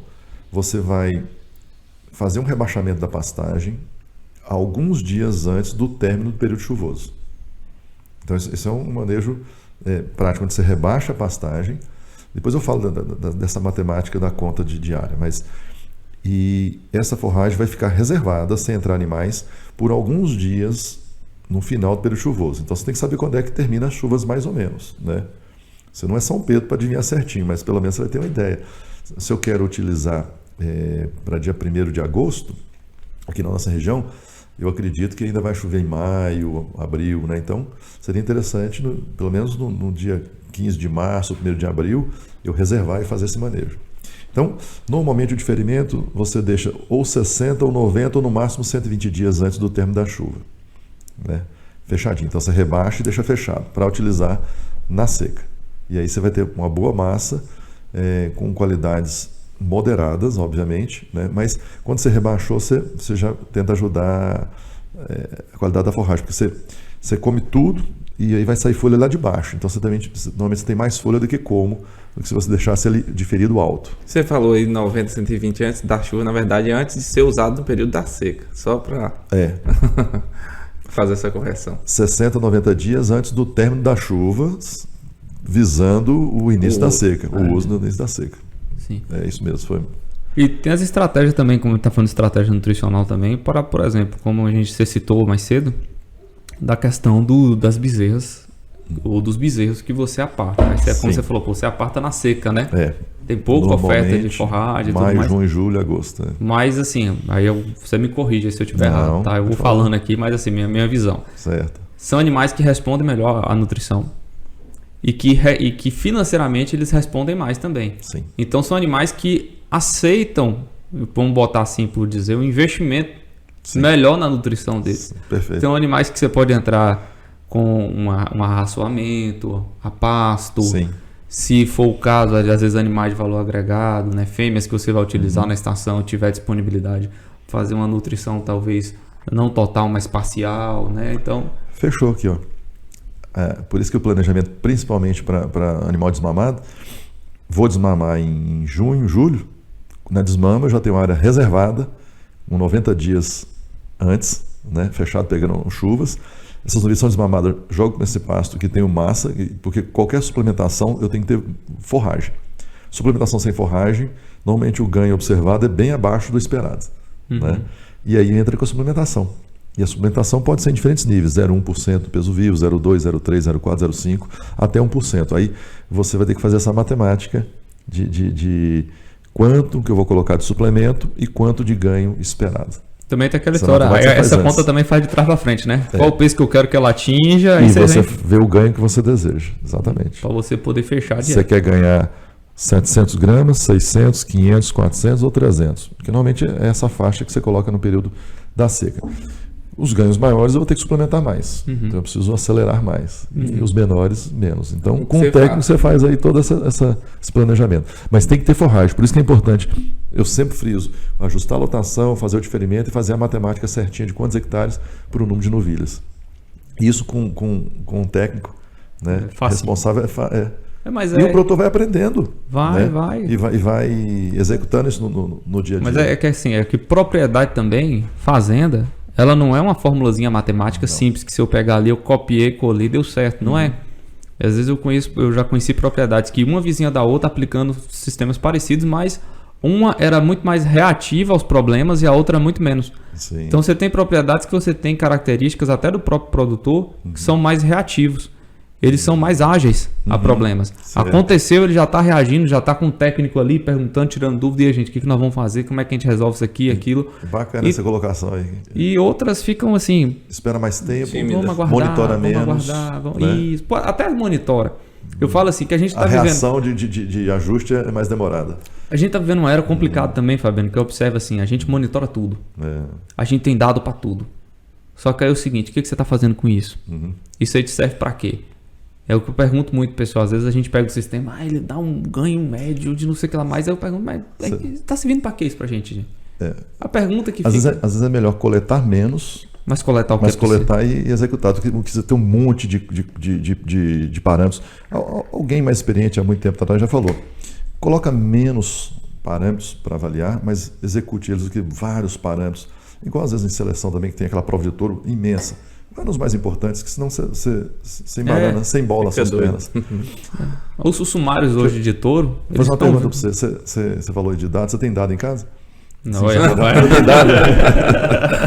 Não, tá perdendo a oportunidade de fazer a graça. Tá demorando. Assim, ó, deixa para ele responder a parte dele. Aproveitar a oportunidade para pedir o pessoal para deixar aquele like lá no YouTube e seguir a gente nas redes sociais. Nosso convidado de hoje gosta de fazer umas piadas, mas é só para descontrair. Estou contido hoje. Mas ele está acanhado, né? Estou tímido. Está tímido. Mas essa parte essa parte a relação também, Fabiano, produtor, técnico. É um negócio, desculpa o palavrão aí, mas é um negócio assim que eu acho que tem que estar afinadíssimo, assim, sabe? Eu brinco muito com ele assim. Às vezes eu e ele, a gente tá discutindo um negócio bem acalorado aqui, negócio. Quem tá de fora tá achando assim, pronto, vai sair porrada daqui a pouco aí agora, vão sair na mão. E não, às vezes é só mesmo porque a gente tá no momento de uma decisão. E eu pergunto, ele pergunta, um interrompe, o outro fala, daqui a pouco não sei o que e tal. É para chegar, mas tem que ter esse discernimento de realmente ter esse momento de encontro de o que eu quero, o que é possível fazer, né? E, tipo assim, o meu potencial enquanto produtor e o potencial da propriedade também, né? Rapaz, você tocou num ponto que a gente vai amadurecendo, a gente vai percebendo algumas coisas na vida que acho desnecessárias, você vai eliminando, não preciso, né? E outras que você fala, isso é mais importante. E uma das coisas que eu tenho feito até para ver se eu passo para os meus filhos e principalmente para os alunos, né? Que eu tenho visto, não é nem mais aquela questão maciça de conteúdo, de exigir realmente que estude bastante e que tem que ser o melhor. Não, você não precisa ser o melhor. Você tem que fazer aquilo que você gosta. E um ponto que eu tenho tentado disseminar mais é o relacionamento. Sim. Então eu tenho tentado a todo momento passar para quem está próximo, principalmente os alunos, que eu sou professor, né? Essa questão de relacionamentos. E você tem que ser amigo mesmo, e fazer amizades, ter um bom coração e desejar o bem. Né? Tem aqueles ditados, né? Então, assim, você tem que realmente fazer isso, porque você vai lidar com o produtor, você vai lidar com vários funcionários com diferentes níveis culturais e de estudo, né? E você tem que estar bem relacionado, porque a equipe tem que estar sintonizada. Se não tiver, realmente existe boicote, existe má vontade, existe várias coisas. E se você tem dificuldades de relacionamento, isso atrapalha demais. A gente vê, né? Hoje eu tenho alguns funcionários, quando flui de forma agradável, você vai feliz para a propriedade, você desenrola, você percebe as coisas acontecendo e corrigindo, todo mundo sabe ouvir. Então esse é um ponto, quem tem dificuldade de relacionamento precisa buscar ajuda. E existe hoje em dia profissionais na medicina, na psicologia, e isso não tem que ter medo de falar não. Tem não, eu acho que é importantíssimo. É importantíssimo. Se eu tenho dificuldades, eu tenho que me corrigir. Claro. Né? E só quem sabe é quem consegue ter esse discernimento, correr atrás, melhorar. Né? Tem coisa melhor que você ter amigo? Eu não vejo. Pois é. Você sabia que quem tem muito amigo aprende muito mais do que quem estuda muito, mas não tem amigo. Ele não vai ter chance de ver tanta coisa quando você conversa com um monte de gente. Você falou assim, essa questão de relacionamento, por incrível que pareça, como eu tive a oportunidade de lecionar um tempo atrás, já indo para 4 anos aí, né? Ontem mesmo, tinha alguns ex-alunos, né? Conversando, interagindo, pedindo sugestão, depois de 4 anos. Eu acho que, de alguma forma... Você fez uma coisinha boa, né? Você planta uma semente lá atrás. Pelo menos assim, lembra do nome, lembrou que é alguém que está acessível, né? Eu acho que se não tivesse essa boa relação, o pessoal não ia procurar mais, não. Rapaz, é bom demais você ter amizade. Eu mesmo posso dizer que eu tenho muitos amigos, né? Então, vira e mexe, eles me procuram muito e troca ideia e eu aprendo muito. Sim. Né? Então, muita coisa vem para mim fácil, porque essa relação. Exato. E você consegue captar muito mais informação na base da boa relação, da boa vizinhança e tal. Eu gosto muito das ideias dos dias de campo, que eu acho fantástico que você tem a oportunidade de você ir ver na prática o que alguém está fazendo e aquilo ali às vezes planta uma semente dentro de você e te dá o estalo para você querer fazer alguma coisa. Vou dar um exemplo claro aqui. Foi essa semana, Luciano, nosso vereador, né? Sim, Luciano Almeida, Galeguinho do Raio Azul. Que foi meu aluno. Foi meu aluno. Olha. Luciano me mandou um zap anteontem, né? Falando de uma coisa que eu nunca tinha visto, né? Que é uma mucilagem de palma. Então você pega aquela gosma, vamos dizer assim, e coloca ureia, sulfato de amônio e levedo de pão. E esse material ele vai fermentar por 24 horas, vai crescer fungo, vai aumentar o teor de proteína do material de forma... E eu nunca tinha visto. Ele até me perguntou para ver a questão nutricional. Eu fiz até uma matemática lá que... Aí eu falei, do ponto de vista matemático, não vai dar os 30% de proteína. Mas depois eu refleti, o levedo aqui é para fermentar, então vai aumentar a levedura e vai aumentar a proteína. Aí trocamos ideia, mais uma tecnologia sendo executada que eu não sabia. Então o conhecimento ele não se limita. Essa questão de informação, e hoje a internet está muito acessível, né? Ontem eu estava lendo uma matéria a respeito de uma variedade do milho que foi descoberta agora no México. Na verdade o milho já existe há um tempo. É cultivado em região pobre, em baixa disponibilidade de nitrogênio e que aí... É um milho ninja, né? É um milho ninja. E aí que esse milho ele consegue absorver ou estimular a produção de nitrogênio que ele precisa a partir... Faz uma simbiose com Faz uma simbiose. Ele libera mais raízes acima ali do terreno. Para pegar nitrogênio do ar? Libera uma secreção. Não sei se seria mucilagem, não, mas uma secreção atrai bactérias que produzem o nitrogênio que ele precisa. E capta aquele nitrogênio que as bactérias, que até então o comum era só conhecido mais em relação às leguminosas de fixação de nitrogênio. E se esse milho, ele não é comercial, é algo novo, quem sabe... Deve estar estudo ainda, né? Quem sabe a longo prazo pode ser que... Mas nós estamos com alguns trabalhos aqui em outras regiões aí no Brasil, com inoculação de micro-organismos, bactérias e alguns fungos para gramíneas e com boas respostas. Essa inoculação ela é feita tanto na semente, no plantio, quanto foliar também. E com boas respostas. O professor Fábio aqui já está com uns 2 alunos com resultados positivos. Isso é bom que vai reduzir o investimento com adubação nitrogenada comprada, né? Adubação de cobertura. Sim. Que por sinal é bem cara, né? Tem subido bastante. Está bem caro. Tudo está bem caro. Ô professor, eu vou voltar num assunto lá atrás que você tocou e eu acho interessante a gente falar da questão da estratégia para a novilha, para a primípara. Certo. Que você falou, começa um pouquinho antes ali a novilha para quando ela for primípara, ela ter um pouquinho mais de chance. Certo. Porque o desafio para quem faz cria, quem tem estação de monta, e é o desafio que a gente tem aqui mesmo, nossa maior taxa de descarte é a primípara. Não tem para onde correr. E a vaca de primeira cria é um desafio como um todo muito grande para ela, porque ela tá com um bezerro no pé. Você tem que botar um na barriga dela e ela ainda tem que manter score. E crescer e manter score. Então, essa estratégia aí, Fala um pouquinho dela pra gente. Que Rapaz, eu fiquei interessado. Doval, esse notebookzinho é perigoso ali, né? Fica só anotando. Não, anote tudo aqui, rapaz. Se perguntar aqui, eu já sei. Tá igual o milho, ninja. Então vamos lá.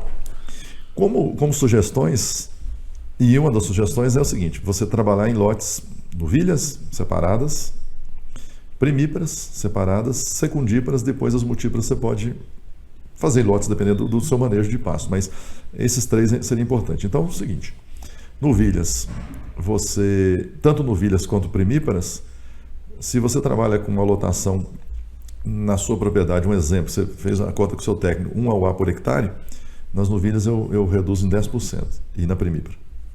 Sim. Então eu trabalho com 0,9. Primeiro ponto. Para ter mais oferta. Na primípara, ou seja, ela virou vaca, pariu. E o primeiro desafio é a sua estação de monta. Então vamos para o mesmo exemplo. Se a novilha, se a vaca, a estação de monta é janeiro, fevereiro, março, e se as novilhas vão ser 60 dias, no exemplo, com situação ideal, e 30 dias antes, então, isso é um pouco discutido entre técnicos. Vou deixar aqui à vontade, vou dar a minha sugestão, mas a gente tem que estar aberto às críticas e tudo mais. Eu não tenho problema com crítica, não. Né? Então, novilhas, eu sugeriria, de repente, começar a estação em dezembro. Então, seria dezembro e janeiro. Né? Então, essa novilha, ela vai virar vaca em setembro, outubro, né, que vai ter os partos. Né? Aí, com uma lotação 10% a menos, como sugestão, e neste caso aí, talvez eu implementaria uma suplementação. No terço final da gestação ou não? Já no pós-parto. No último mês, mas principalmente no pós-parto. Entendi. Né? Então, tipo assim, parir bem e manter um score. Parir bem, como ela já como novilha já tinha uma lotação menor, talvez eu não precise suplementá-la. Se a lotação tiver ainda mais com 10% a menos. Então ela vai parir bem. Agora, o pós-parto dela que ela perde muito peso. Né? Então, setembro, outubro e novembro, se não chover, trabalhar com uma lotação mais baixa, igual a gente falou, de 0,9, 10% a menos, e talvez entrar com a suplementação no nível de 0,1, 0,2% do peso vivo. E professor, agora eu vou te fazer uma pergunta assim, porque eu não conheço esse sistema e eu estou ouvindo agora a primeira vez, mas é interessante a gente estudar ele para a próxima, e é curiosidade. Não seria, nessa situação, você favorecer o animal, talvez, que ele não deveria ficar no sistema, porque uma vez que você suplementa ele, o animal que, vamos botar entre aspas, assim, ele é ruim, ele não iria emprenhar e você só vai descobrir depois na próxima ou na outra? Eu sei que tem outro fator crescimento aí, né? Que depois o crescimento cessa também e se estabiliza o negócio. Não seria essa situação quando você suplementa ele? Eu diria o seguinte, normalmente o índice de prenhez de primíparas às vezes chega a 60%. Se você segregar ele, né? Então você vai suplementar todas para você tentar elevar pelo menos a 80% a sua prenhez. Você vai ter 20% que mesmo suplementada não responderam. Então você já tem uma taxa de descarte bom. Então você vai dar chance de repente àquelas que realmente emagreceram mais. Que está num desafio somente, né? Do crescimento. Não, é porque a gente tem esse cuidado de não favorecer o animal que não é ruim. Mas que é ruim, quer dizer. Tem situações que a gente tem que tomar decisão. E aí tem 2 caminhos, a gente tem que escolher um. Entendi. Eu prefiro abrir mão e aumentar a prenhez e realmente a seleção vão para frente, depois a gente vê. E assim, tem um outro E a seleção acaba acontecendo também. Acontecendo depois. Tem outro ponto a ser levado em consideração também em relação à formação do rebanho. Você está sobrando animal, você está faltando, está equilibrado. Tudo isso vai nortear tomar uma decisão. Positivo e operante. Mas eu faria essas estratégias aí de correção. E em vários anos já vi realmente o índice de prenhez da primípara é ruim. É ruim não, é baixo. E aí você vai no lote e olha, são as mais magras, então a gente precisa dar um apoio, um aportezinho. Então a lotação já ajuda. Se for possível uma suplementação, mas suplementação moderada, no 0,1%, 0,2%, eles vão lamber sal entre 300 e 600, 700 gramas, dependendo do nível. Proteinado, né? Proteinado, Não, uma coisinha, não é nada assim, significativo, não. É só a mesma coisa realmente para poder dar um auxílio, né? Jogar num patamar bom. Dar chance, né? Mas é interessante isso, porque realmente o desafio da primípara é fora da curva.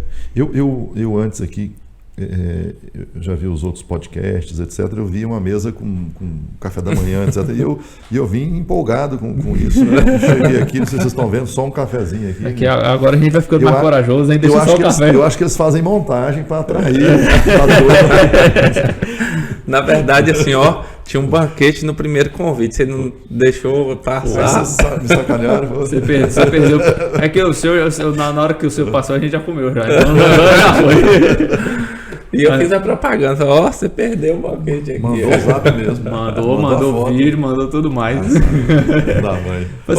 Mas não se preocupe não, Fabiano, vai ter edição aí. Na edição a gente bota aqui umas mesas bonitas, um negócio bem arrumado. Hoje em dia faz coisa, né? Faz.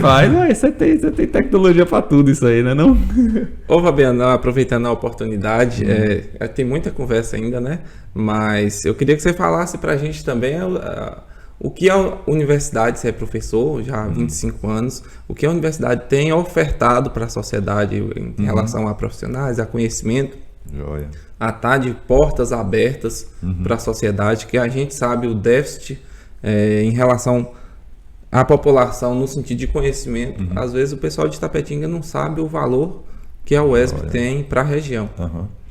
Rapaz, é interessante essa colocação aí, porque como eu já estou há 25 anos aqui, eu tenho percebido os benefícios da universidade e como a sociedade e os produtores têm reagido de forma positiva. Eu tenho visto mais alunos se formando, se engajando na área e sendo contratados, não só para aqui, como para vários setores. Depois eu vou dar até alguns exemplos que eu tenho percebido nessas ampliações. Então, primeira coisa é o seguinte, vocês já perceberam que quando você tem uma dor de dente, você procura um dentista.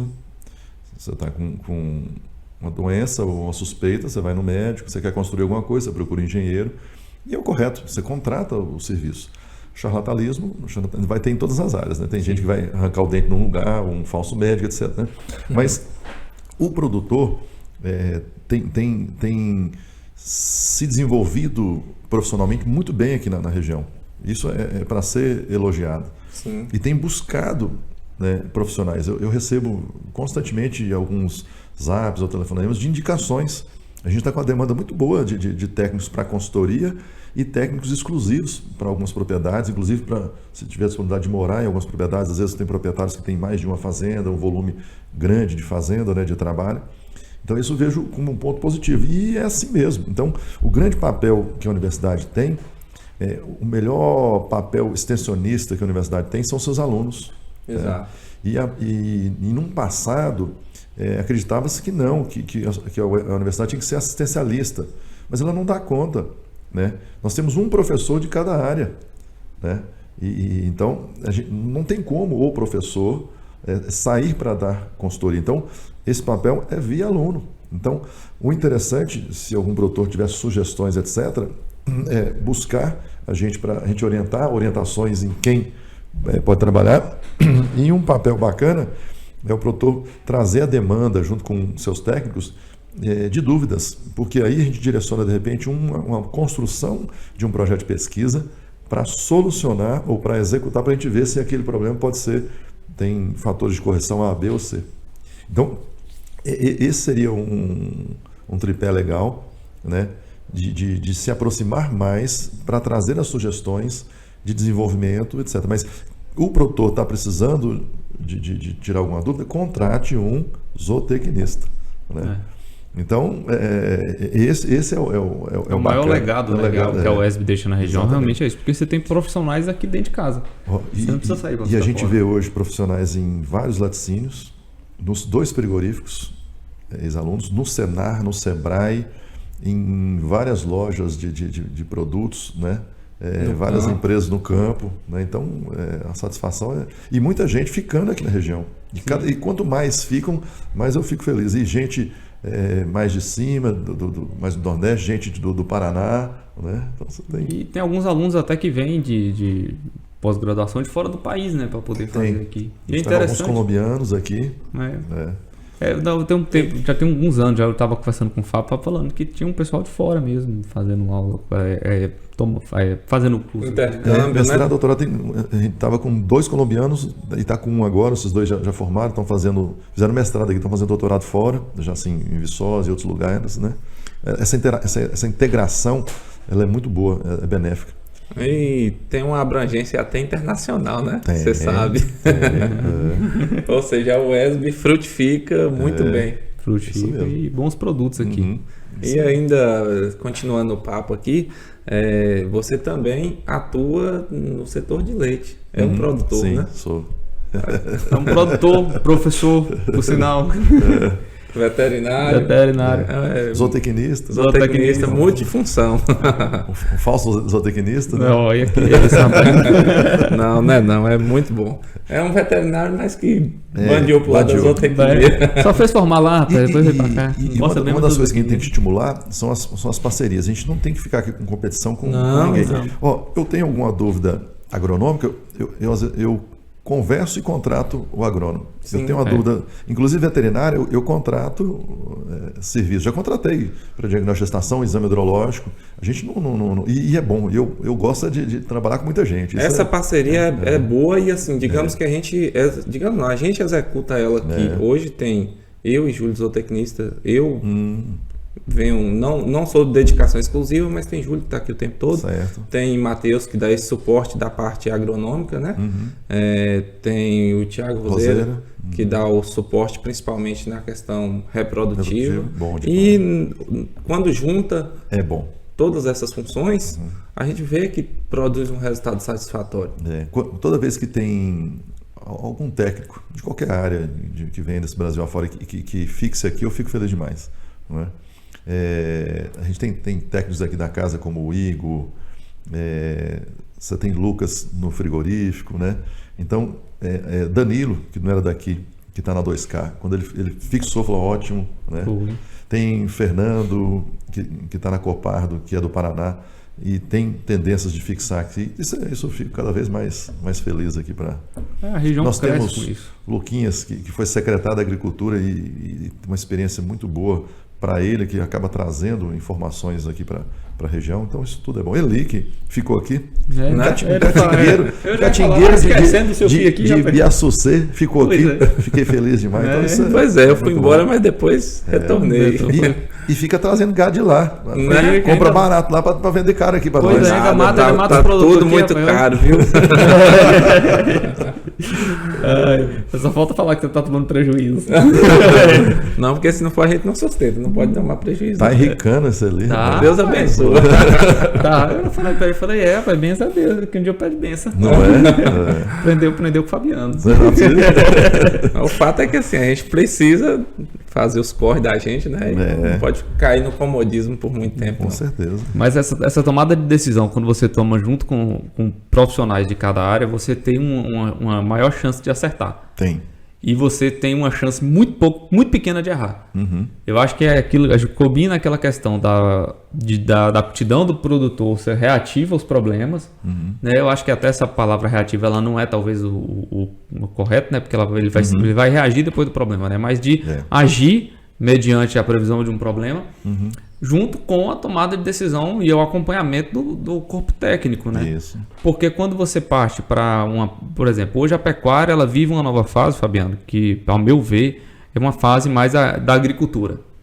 A pecuária ela acaba caminhando muito próximo da agricultura, seja na compra de insumos para você estar fazendo ração, qualquer coisa que seja, ou você fazendo volumoso, através de produção de silagem e tal, você fazendo áreas irrigadas.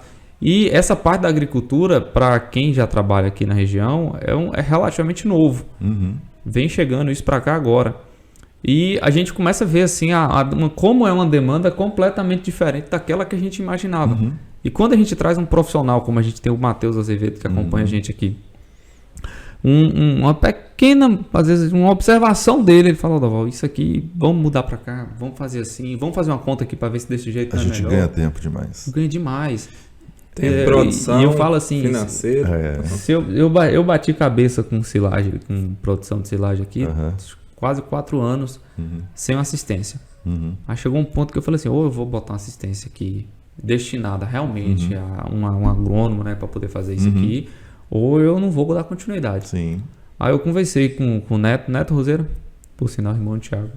Aí ele falou assim, eu não tenho condição de te acompanhar porque eu já tenho um volume de trabalho muito grande, mas vou te passar para Matheus. E aí que veio o Matheus e vem agregando muito aqui a gente. E é interessante isso, porque assim, quando a gente fala de nutrição mesmo, esses dias mesmo eu tava brincando com ele, aí a gente tava aqui tentando fechar a nutrição de umas bezerras, assim, né, pra gente poder fazer.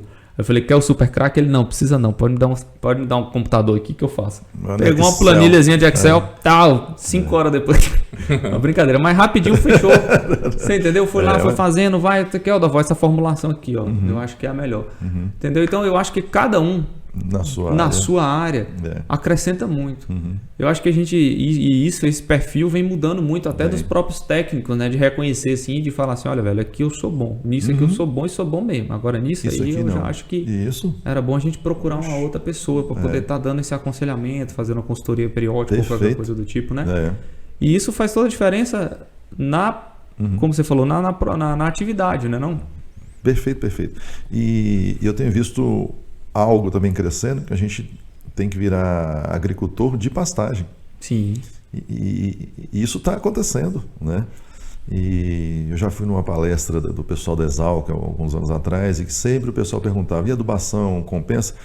Um professor, que eu já esqueci o nome dele agora, ele falou, daqui para frente, ou já tem que falar, eu não vou ficar falando aqui se compensa, é quando é que eu vou fazer. Não tem para onde correr, né? Então, assim, eu mesmo venho executando a correção de solo.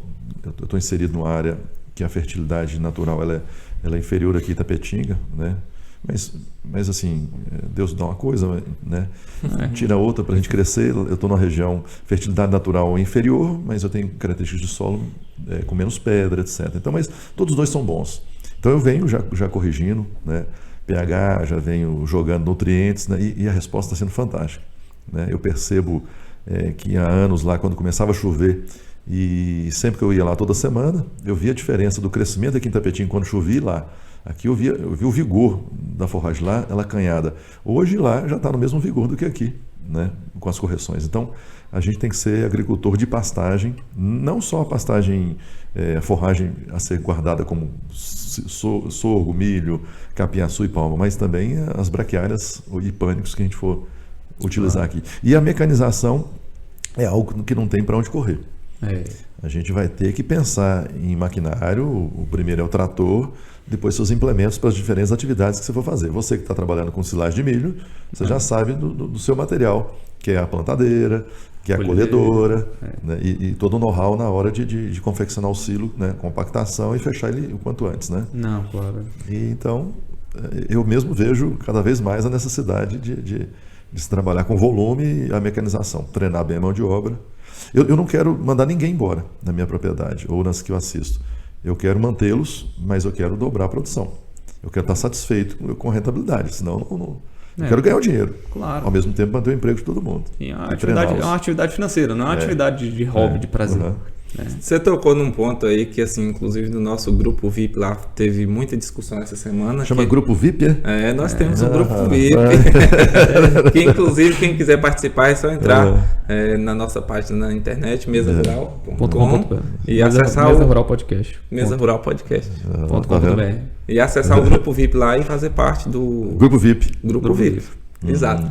Que a discussão foi em relação principalmente à palma. Sim. De produção, de fornecimento, e assim, você já, digamos, está dominando essa produção, esse manejo, essa oferta para o gado. É um paradigma aqui na região. Eu acredito que muitos produtores não imaginavam um dia plantar palma em Itapetinga, né? Não. E hoje é uma ferramenta, é uma opção fantástica, porque você pode ter anos de 400, 500 milímetros, e se você corrigir ela bem e adubar, com produções de matéria seca que nenhuma outra gramínea teria. Ela é adaptada. Então isso é ótimo. Não sei se você tem acompanhado, mas o próprio Danilo da 2K ele tem feito um trabalho interessante com gado de corte e palma. Tenho. Eu lembro que há uns anos atrás, numa roda de conversa lá na exposição, alguém falou foi o Luciano, falou de palma. Aí eu sei que o pessoal torcia o nariz, falava que rapaz, isso aí é coisa do sertão, não sei o que e tal. E hoje não, hoje é uma realidade. Hoje a gente vê grandes produtores de gado de corte plantando palma. pela produção e tudo mais. Eu aqui mesmo, até eu falo na cara dura mesmo, copiei Danilo. Opa. Eu vi o que ele fez e falei, vou fazer igual. Eu já estou separando as áreas, vou fazer as mudas, vou fazer em cada manga, vai ter também. Danilo, a gente tem uma certa parceria, alguns experimentos, alguns projetos a gente desenvolve lá, e possivelmente do ano que vem vai ser a suplementação de palma para gado de corte, né, no período da seca. Né? Pois é, e é fantástico, né, você Show. pensar nisso, porque a economia é absurda. O preço que milho está hoje, você poder substituir uma parte com palma. Exatamente, é. A economia. E assim, em relação, por exemplo, à palma, eu que sou catingueiro, lembro Moisés chamando ele de catingueiro. No sertão é bem comum o pessoal entender que o corte da palma ela é a cada 2 anos. 2 anos. Mas é só lembrando assim que a palma ela não é necessariamente que ela gosta de seca, ela resiste à seca. E em função de no sertão a distribuição de chuva ao longo do ano ser mais concentrada, aí ela não tem a mesma produção Exato. que tem o que a gente tem observado aqui, que essa distribuição ela é mais uniforme ao longo do ano. E com a correção você tem cortes anuais. Exatamente, o que é fantástico. Chega a ser melhor a palma aqui, do ponto de vista produtivo, do que no sertão. Uma outra vantagem também em relação da palma para com outras gramíneas é que se caso há uma sobra de palma e fica para o próximo ano, ela não perde qualidade. Enquanto que a cana, o capim-elefante, a cana tem o perfilhamento. A cana teria um limite, uma tolerância maior, mas também talvez não passe de 2 anos. Exato. E o capim-açu, o capim-elefante, qualquer passa um deles, aí a qualidade cai muito. Capim-açu eu conheço muito pouco, mas deu ponto, você tem que cortar em silar ou dar alguma providência, né? Todos os capins. Você chegou num certo limite e a qualidade começa a amadurecer e perder muito valor nutritivo. Você tem que se planejar mesmo para fazer o corte no melhor momento, no equilíbrio, produção e qualidade, né? Senão você ganha em produção, mas você perde em qualidade, né? Entendi. No caso da palma, se ficar de um ano para o outro, a gente não perde qualidade. Pode perder um pouco no sentido de produção, que ainda é elevado. Mas o bom é ter ela à vontade. E quem quiser ver um material sobre palma, tem um informe agropecuário, se eu não me engano, 2017, mas pode buscar na página da IPAMIG. Inclusive tem um capítulo lá de uso da palma na nutrição de bovinos, né, que eu junto com uns companheiros, inclusive o Luciano está no livro, que eu colhi várias informações dele e até coloquei na literatura para fixar que foi, acho que o Luciano quem começou e sugeriu o pastejo de palma, né? Então a gente incluiu isso na literatura e tem um livro editado ano passado pela editora UFV. E quem quiser também pode olhar no FV, tem um livro sobre palma. E nesse livro é bom, são vários capítulos, que inclusive foi feito primeiro para o IPAMIG e depois foi remodelado para esse livro. E aí tem desde o plantio, tratos culturais, espaçamento, irrigação para a palma e nutrição. E aí o capítulo de nutrição ficou para mim, entendeu? Então junto com os companheiros. Então quem quiser um material muito bom, procure essas 2 literaturas que vocês vão ter várias dicas aí. Vai estar na descrição aqui do vídeo, onde achar. Ótimo. A gente vai botar na descrição do vídeo e procurar eles para colocar. Ótimo. Vou botar na descrição para o pessoal procurar, porque é interessante isso. Aí, assim, eu vou tirar foto então, eu tenho os 2 lá em casa, eu tiro a foto e mando. Pronto. Porque aí fica fácil de visualizar também depois. Pronto, a gente bota para quem quiser buscar esse conhecimento, porque eu mesmo sou um desses, eu gosto de conhecer sobre isso e a procura tá grande, viu? Mas você quer ver uma coisa bacana que eu aprendi? Né, porque a gente teve uma palestra para o lançamento do Informe Agropecuário. Então, alguns desses capítulos a gente fez a apresentação. E lá eu vi sobre a irrigação de palma. Olha que trem bacana. Mas assim, nem sempre tudo é interessante, né? A irrigação de palma, ela dobra a produção. Mas o teor de matéria seca cai pela metade. Então, o que produzia 200 toneladas sem irrigação, com 10% de matéria seca, vai para 400 toneladas com 5. Então, a produção de matéria seca é igual. Então, não é interessante por enquanto. Não compensa. Não. Rapaz, é legal isso aí. Agora, a importância da ciência, né? Para medir isso, um produtor... Vai fazer... Ele percebe que a produção de matéria verde foi grande, mas no final a matéria seca é igual. E o que importa é a matéria seca onde estão os nutrientes, né? Água é alimento, não é nutriente, né? Como não tem coisa, tem café. Então eu vou tomar café, é o que tem aqui, né? Fazer o quê? Você quer um cafezinho aí? O Edilson, nosso editor aqui. Mas, rapaz, mano, você vai ver. Você vai sair daqui que você vai sair daqui rolando. Daqui a pouco tem um cafezinho pra você aí. Então vou parar de tomar.